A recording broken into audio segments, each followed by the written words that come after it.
What is up, guys? It's Tommy here and welcome to the Manchester City-Liverpool preview and tactical analysis video. First of all, what do you think the result will be? Let me know your predictions. I will put up a vote on either side of the corner. There will be a vote. Do you think Man City will win, or the draw, or a Liverpool win? And put your score predictions in the comments below, and also put your opinion. I would love to read them in the comments. What do you think about Jurgen Klopp leaving Philippe Coutinho out of the squad entirely? I agree with this decision, to be honest, because Philippe Coutinho, you know, he hasn't trained for three weeks with that fake back injury. The scans came back and it was negative, and then he played for Brazil and he even scored a goal. But playing for Brazil, he didn't play full games, so he's not back to full fitness yet. So Jurgen Klopp said in his pre-match press conference that it makes sense that Coutinho trains for the next 4 or 5 days, and then he will be ready for the rest of the season for Sevilla. I think he might start, or he might come off the bench against Sevilla in that big Champions League game in midweek. But I'm really excited for this game because Man City and Liverpool are two of the most attractive teams to watch in the Premier League. They are very attacking sides, and also both their defenses aren't the best, so we can expect goals, and I expect goals in this one. And I think that tactically it will be huge how Man City will cope with the counter-attack, the devastating counter-attack which tore Arsenal to shreds, to pieces 2 weeks ago. That 4-0 victory was mesmerizing. I watched the game back, I couldn't watch it live, so that's why I couldn't put a video up straight away after the game, but I will be back home by the time this game kicks off. So let me know if you want to see a live stream of my live reactions throughout the game, so that will be very exciting if I do that. And Vincent Kompany is out injured again. This is his 15th calf injury in recent years, which is just too much. And Man City didn't sign a centre-back, even though they spent more than £120 million on 3 fullbacks. They signed Kyle Walker, Benjamin Mendy and Danilo as well, but they didn't sign a centre-back, and now it will be down to Otamendi and John Stones, and they are both injury prone. But of course Liverpool's defense also not the best. I think tactically what will be key in this game is how do Liverpool approach it, because usually we sit back against teams like Man City, we let them have the ball. But when we get the ball and we sometimes press high up to try and force the defenders into mistakes, and if we can maybe leave Otamendi alone with the ball and just close down his passing lanes, and I think that will be Liverpool's tactic, because Otamendi, centre-back who is least comfortable on the ball, we know that John Stones is much more comfortable on the ball. But, you know, if we let Otamendi pass the ball, he might make some mistakes if we close down the other players. And also, the devastating counter-attack is Liverpool's biggest weapon. I think, and this is just my opinion, Liverpool are the best counter-attacking team in the Premier League. Now with Salah and Mane, we have not one, but 2 lightning-fast wingers who can break with pace. And I think Liverpool had a lot of success against top teams because of this, because our players suit this style perfectly, that we sit back a little bit, let them have the ball, and when we get possession we can get into attack straight away. We scored 12 seconds after Arsenal took a corner, and that is just devastating. I mean, we got up to the other side of the pitch in just 12 seconds, and Salah slotted it home, and that was voted goal of the month at Liverpool. And also Sadio Mane won player of the month for August, both for Liverpool and for the Premier League. So huge congratulations to Sadio Mane. He will be key. His battle with Kyle Walker will be key in this game, in my opinion. Because Kyle Walker loves to attack, he loves bombing forward. He might play as a wing-back or as a full-back in this one. We don't know if Man City will go with 2 at the back or 3 at the back. If Kyle Walker vacates that space and we can get the ball, even though Kyle Walker usually, you know, can recover because he's one of the fastest full-backs in the Premier League, if Kyle Walker, who loves to bomb forward, you know, loses the ball or we get the ball off another City player and Sadio Mane can run at either Stones or Otamendi.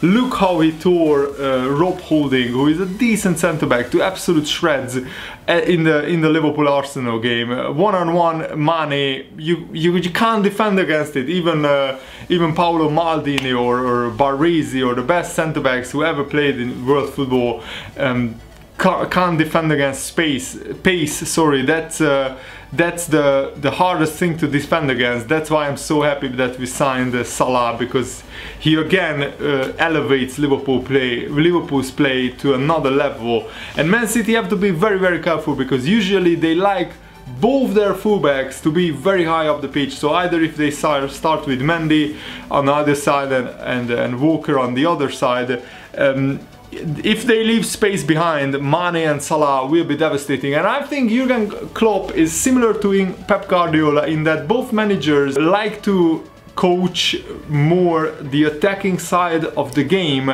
and they don't focus as much on the defensive side. And I'm pretty convinced that Pep Guardiola, instead of worrying about Salah and Mane, he will coach their attackers to try and break down Liverpool's defense. And that could suit Liverpool, because if Walker or Mendy vacates the space behind them, we get the ball, we can send Salah or Mane on this crazy run. And also Firmino has been, I think, one of the best players in the Premier League so far this season. Of course, it's very early, just 3 rounds played, but Firmino has been outstanding. He scored goals, he got assists, and he also occupies at least one, but sometimes 2 centre-backs. And what he does brilliantly is, sometimes he drops back into midfield and drags one of the centre-backs out of position, or he just vacates the space so Mane or Salah can run into that space that Firmino vacates. And also he's so good on the ball that he drops back into midfield, and if one of the centre-backs closes him down, sometimes with a skill move or with a burst of pace, he can beat that centre-back, and then he can send either Salah or Mane down into the channel. He can release the ball, and that's why I might say that Firmino might get as many assists as goals this season, because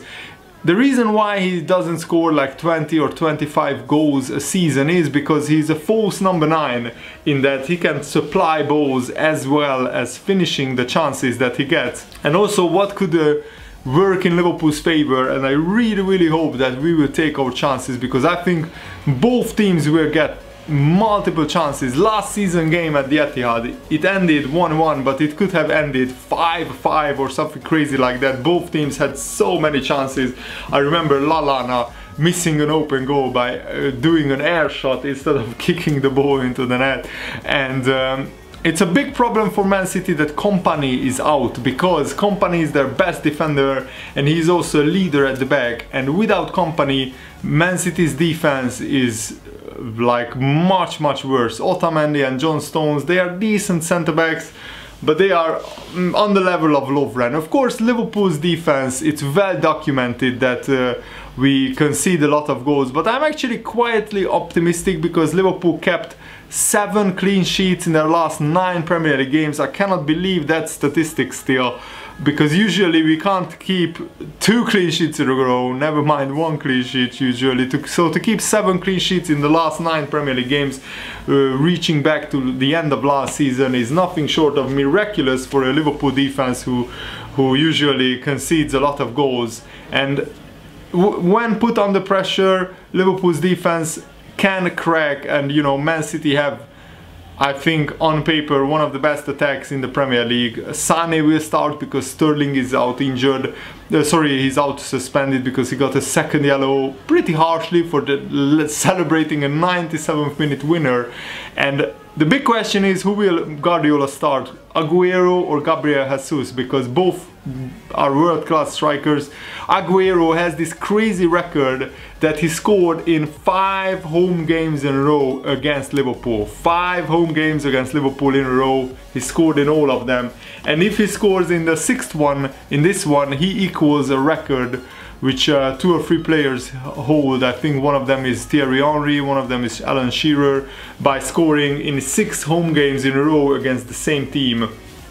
in the Premier League, so that's just an interesting statistic. Sané will probably start, either Aguero or Gabriel Jesus will start, De Bruyne will start. Hell, Guardiola might even go with two strikers, Aguero and Gabriel Jesus. That would be just a spectacular vote of confidence by Guardiola.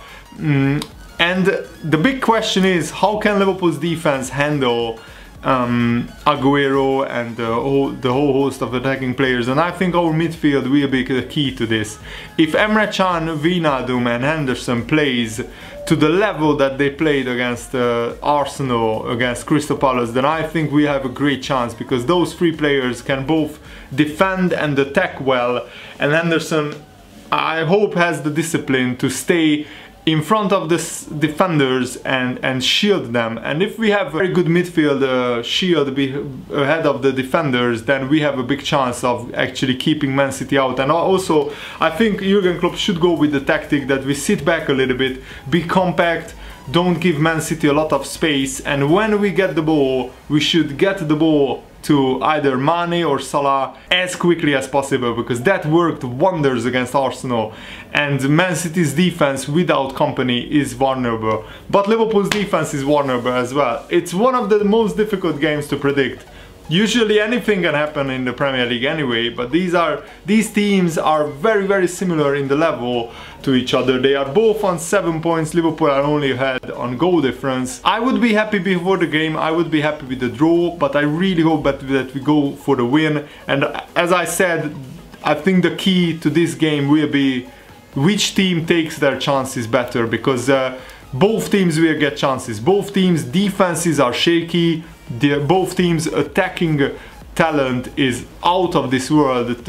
You will watch probably the two best attacking teams in the Premier League. Maybe Man United this season will rival Man City and Liverpool in terms of attacking force, but this will be a fascinating game to watch. And keep an eye on the tactical battle between, you know, Walker and Sadio Mane, between Mendy and Salah, because I think the game could be won by Liverpool. But also on the other side, Moreno also should keep his discipline. And the big question is, who will start on the right hand side of the Liverpool defense? I would go with Joe Gomez instead of Trent Alexander-Arnold, because Joe Gomez is a little bit more solid defensively, and both Gomez and Arnold showed a lot of promise attacking wise. They both got assists very recently. Joe Gomez put in a brilliant ball before the first goal against Arsenal for Liverpool, where Firmino scored.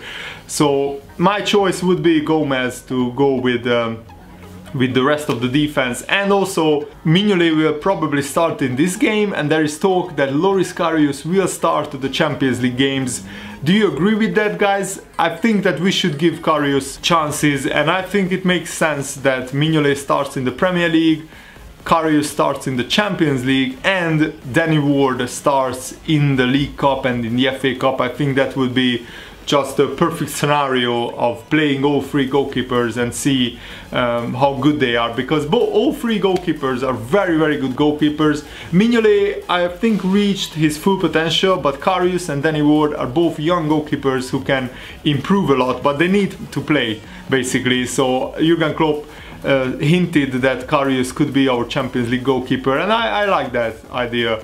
I just hope that Karius will be more confident and more solid than against Arsenal. I know he didn't face any shots, but with his feet, Karius was very nervous against Arsenal. So let me know what is your prediction for the game. I can't wait to watch it. Thanks for watching, guys. Hope you enjoyed this. See you later. Goodbye.